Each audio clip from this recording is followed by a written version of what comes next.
आज के इस वीडियो में अपन जिस क्वेश्चंस के बारे में डिस्कस करने वाले हैं वो आपके पास जेईई मेंस के 4 सितंबर 2020 के शिफ्ट सेकंड का क्वेश्चन है, जैसा कि आप लोग देख पा रहे हैं। यहाँ पर देखिए आपके पास क्या दे रखा है कि if for some positive integer N हमारे पास पॉजिटिव इंटीजर है, then the coefficient of 3 conjugative terms in the binomial expansion of 1 plus X की पावर आपके पास दे रखा है n प्लस 5 के बराबर आर इन द रेशियो 5:10:14 के बराबर, then the largest coefficient in this expansion is. हमारे पास क्या रहा है कि इस एक्सपेंशन में सबसे जो लार्जेस्ट कोएफिशिएंट है वो किसके बराबर है। चलो सबसे पहले आपने क्या दे रखा है 1 प्लस एक्स इन पूरी के पावर में आपने क्या दे रखा है n प्लस 5 के बराबर। यहाँ से आपने जनरल टर्म बता सकते हैं क्या, जनरल टर्म आपने किस आ जाएंगे T R plus 1 equal to किस आ जाएंगे तो n प्लस 5 और c किस आ जाएंगे r के बराबर, और ये किस आ जाएंगे तो ये x की पावर में आ जाएंगे अपने के पास r के बराबर। हाँ या ना, ये हमारे पास क्या गया जनरल टर्म। और हमारे पास क्वेश्चंस भी क्या कर रहा है कि बाइनोमियल एक्सपेंशन में आपके पास क्या दे रखा है the coefficient of 3 conjugative term, 3 conjugative term अपने के पास है। इसका मतलब है कि r की जगह अपने के पास एक तो r ले लो, यहाँ से अपने पास r की जगह r ले लो, इसके बाद r प्लस 1 ले लो, इसके बाद अपने पास r प्लस 2 ले लो। ये हमारे पास 3 अलग अलग कंजुगेटिव टर्म है। तो यहाँ से अपने पास कोएफिशिएंट ऑफ, यहाँ से बताओ कोएफिशिएंट ऑफ x की पावर r अपने पास किस तरह आ जाएंगे, कोएफिशिएंट ऑफ x की पावर r जो है वो अपने पास आ जाएंगे n प्लस 5 और c r के बराबर। हाँ है ना। यहाँ से अगला बताओ तो कोएफिशिएंट ऑफ, थोड़ा सा कैलकुलेशन है, तो कोएफिशिएंट ऑफ x की पावर r प्लस 1 किसके बराबर जाएंगे तो x की पावर r प्लस 1 आ जाएंगे n प्लस 5 और c r प्लस 1 के बराबर। हाँ है ना। और यहाँ से अपने पास कोएफिशिएंट ऑफ x की पावर r प्लस 2 बताओ, r प्लस 2 किसके बराबर जाएंगे तो ये आ गया अपने पास n प्लस 5 और c r प्लस 2 के बराबर। हमारे पास क्वेश्चंस में अपने पास कुछ कंडीशन दे रखा है, क्या दे रखा है कि n प्लस 5 और c r के बराबर और होल अपॉन में अपने पास 5 इक्वल टू जो दे रखा है अपने पास किस बराबर दे रखा है तो n प्लस 5 c r के r प्लस 1 के बराबर और होल अपॉन में अपने पास दे रखा है 10 के बराबर इक्वल टू जो दे रखा था वो अपने पास दे रखा है n plus 5 c r plus 2 और होल अपॉन में अपने पास किस बराबर दे रखा है तो होल अपॉन में आ गया 14 के बराबर। हाँ है ना। ये हमारे पास क्या है तो ये हमारे पास बाइनोमियल एक्सपेंशन है। इस ये अपने के पास क्या है रेशियो दे रखा है, ये हम क्वेश्चन में दे रखा है। देखो 5, 10 और 14, ठीक है। यहाँ से अपने पास किसी दो को लेकर के आगे बढ़ते हैं तो n प्लस 5 और सी आर और होल अपॉन में अपने पास लिख सकते हैं क्या n प्लस 5 और C R plus 1 equal to आ गया अपने किसके बराबर तो 5/10 के बराबर। हाँ या ना। थोड़ा सा कैलकुलेशन हम खतरनाक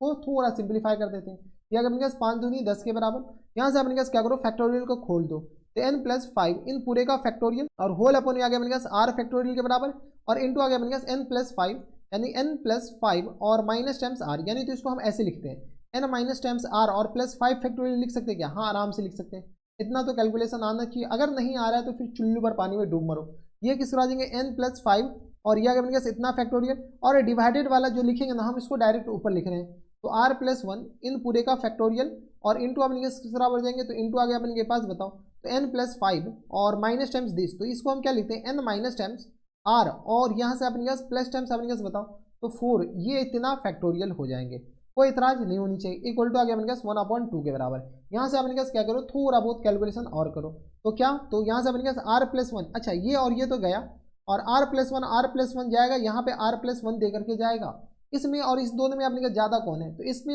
ये दोनों अपने के पास क्या हो जाएंगे कैंसिल आउट होंगे और यहाँ से n माइनस r और प्लस टेंस 5 दे करके जाएगा, कोई इतराज नहीं होनी चाहिए। यानी यहाँ से सॉल्व करोगे तो हम क्रॉस मल्टीप्लाई डायरेक्ट कर रहे हैं तो n माइनस टाइम्स r और प्लस टेंस 5 इक्वल टू आ गया अपने बराबर 2r और प्लस टाइम्स 2 के बराबर। यहाँ से सॉल्व करो तो किस आ जाएंगे n माइनस टाइम्स 3r और प्लस टाइम्स अपने किस आ जाएंगे तो ये आ गया अपने पास 3 के बराबर इक्वल टू आ गया 0 के बराबर। हमारे पास n और r में अपने पास एक इक्वेशन आ गया, एक और इक्वेशन आ जाए तो हमारा काम बन जाएगा। तो अपने पास दूसरा इक्वेशन निकालने के लिए हम क्या करते हैं इस दोनों इक्वेशन को लेकर के आगे बढ़ते हैं। चलो यहाँ से अपने पास किसके बराबर देंगे तो अबे तू n plus r n plus 5 किसके बराबर है n प्लस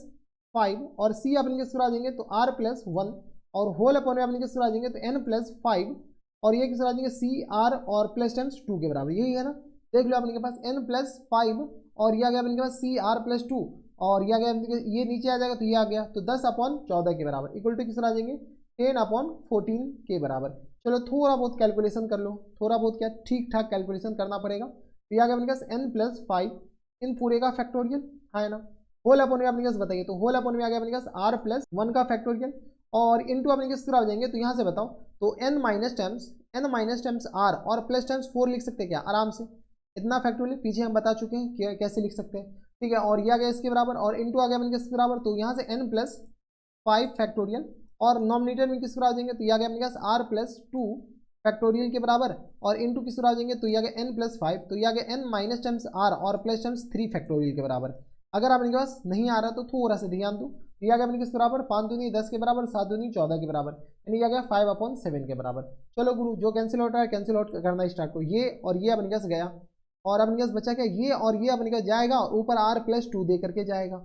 ये और ये अपने पास जाएगा, नीचे अपने पास n माइनस टाइम्स r और प्लस टाइम्स अपने के पास 4 दे करके जाएगा, हाँ या ना। अब अपने पास कैलकुलेट कर लो, कैलकुलेट करो तो किस तरह आ जाएंगे, n माइनस टाइम्स नहीं अपने पास डायरेक्ट मल्टीप्लाई करो, क्रॉस मल्टीप्लाई करो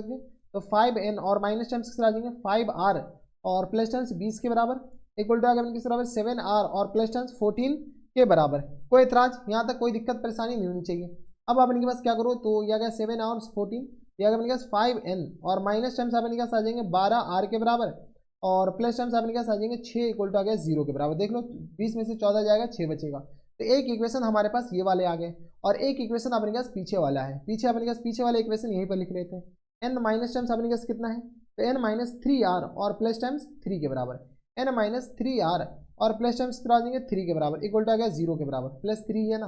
तो n-3r और प्लस 3 इक्वल टू 0 के बराबर। दो इक्वेशन है और हमारे पास अननोन कितने हैं, तो 2 है। चलो अपने के पास थोड़ा सा कैलकुलेशन करो, तो कैलकुलेशन क्या करें, तो इस इक्वेशन को हम क्या करते हैं, तो 5 से मल्टीप्लाई कर देते हैं, तो किस तरह आ जाएंगे, तो यह अपने पास 5n के बराबर है ना,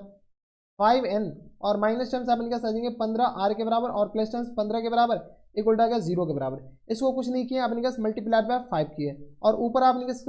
है, तो 5n माइनस टाइम्स 12r के बराबर प्लस टाइम्स 6 इक्वल टू 0 के बराबर। चलो यहाँ से अपने पास क्या करो, कैलकुलेट करना स्टार्ट करो, दोनों को घटा देते हैं, ये माइनस ये प्लस ये माइनस ये कैंसिल आउट हो जाएंगे, हमारे पास आ गया किस बराबर, तो ये आ गया अपने पास 15 में से आ गया अपने के पास 8, ये 8 जाएगा, 15 में से 12 जाएगा तो अपने पास किस बराबर आ जाएंगे माइनस टाइम्स 3r और प्लस टाइम्स अपने पास 15 में से 6 जाएगा तो अपने पास 9 के बराबर इक्वल टू आ गया 0 के बराबर, यानी r इक्वल टू किस बराबर हो जाएंगे, तो 3 के बराबर हो जाएंगे, हाँ या ना। r इक्वल टू अपने पास किस बराबर हो गया 3 के बराबर। जैसे ही r इक्वल टू आ गया अपने पास 3 के बराबर, तो n बता सकते हो क्या, चलो यहाँ से अपने पास n का वैल्यू बताओ, तो n का वैल्यू हम क्या करते हैं इसमें चिपका देते हैं, तो यहाँ से अपने पास 3 थी 9, 9 में से 3 जाएगा तो अपने पास 6 के बराबर, n का वैल्यू हम इसमें चिपकाते हैं और इसको बाद अपने पास n की जगह यहाँ पे लिखते हैं, तो किस तरह आ जाएंगे n माइनस टाइम्स, पहले हम इसमें चिपकाएं n का वैल्यू फिर यहाँ से लिख रहे हैं, तो n minus times sorry r का वैल्यू चिपका रहे हैं, तो यह आ गया अपने पास 9 के बराबर और प्लस टाइम्स 3 इक्वल टू आ गया 0 के बराबर, यानी n इक्वल टू यहाँ से आ गया अपने पास 6 के बराबर, हाँ या ना। n इक्वल टू आ गया अपने पास 6 के बराबर, तो यहाँ से अपने का जनरल टर्म बता सकते हो क्या, तो T R plus 1 equal to किस तरह हो जाएंगे, तो 6 5 11 ये आ जाएंगे, देख लो, तो यह आ गया अपने का 6 5 11 11 सी आर और x की पावर r के बराबर, 11 सी आर और x की पावर किस तरह हो जाएंगे 11 सी आर और x की पावर आ गया अपने के पास r के बराबर। ये हमारे पास क्या आ गया, इसके जनरल टर्म आ गया। जब ये अपने का जनरल टर्म आ गया हमारे पास क्या करा, इसका जो कॉफिशिएंट है तो अपने के पास 11 सी आर, इसका अपने पास मैक्सिमम वैल्यू पूछ रखा है, क्या पूछ रखा है, मैक्सिमम वैल्यू। मैक्सिमम वैल्यू किस तरह आ जाएंगे, तो 11 और 1 12, तो किस तरह आ जाएंगे 11 और सी या गया अपने के पास 12 6 के बराबर, 11 सी 6 बराबर। अब अपने पास इसको सॉल्व कर लो, तो यही हमारे पास आंसर हो जाएंगे 11 फैक्टोरियल होल अपॉन में 6 फैक्टोरियल, इसका मैक्सिमम यही होगा, इतना तो आपको कैलकुलेशन आता होगा, या अपने पास 5 फैक्टोरियल के बराबर। अब अपने पास बताओ, या अपने पास 11 और या अपने पास 10 और या 9 11 10 9 8 और इसके बाद अपने पास 7 7 8 9 10 11 और यहाँ से आ गया अपने पास 5 इंटू 4 इंटू 3 इंटू 2 इंटू 1 के बराबर, हाँ है ना। अब अपने पास क्या करो, चलो काटना स्टार्ट करो, या अपने पास 5 दूनी 10 4 दूनी 8 3 तिया 9 के बराबर, यहाँ से अपने के साथ 7 दूनी 14 14 तिया 42, यानी आएगा 42 मल्टीप्लाइड बाई 11 के बराबर, यानी 2 4 2 6 के बराबर और ये आएगा अपने का 4 के बराबर। 462 देखिए कौन से ऑप्शन में दे रखा है, 462 ऑप्शन नंबर बी में दे रखा है, यानी ऑप्शन नंबर बी हमारे पास क्या आ जाएंगे इनके फुल एंड फाइनल आंसर हो जाएंगे। तो थोड़ा सा कैलकुलेशन था, स्टेप बाय स्टेप कीजिए, आपके आंसर डायरेक्ट आ जाएंगे, ऐसा कुछ नहीं कि नहीं बनने वाला था। तो ये थे आपके जेईई मेंस के 4 सितंबर 2020 के शिफ्ट सेकंड का क्वेश्चन था और आसान सा क्वेश्चन था। तो बस इतना इस वीडियो में। अगर आपको हमारे पढ़ाने का तरीका सही लग रहा हो तो प्लीज इस वीडियो को लाइक कर दीजिएगा, साथ में चैनल भी सब्सक्राइब कर लीजिएगा ताकि ऐसे इंटरेस्टिंग वीडियो आपको फ्यूचर में भी मिलती रहे। तो बस इतना इस वीडियो में, मैं आपसे मिलता हूं नेक्स्ट वीडियो, तब तक के लिए stay happy, stay healthy and good bye.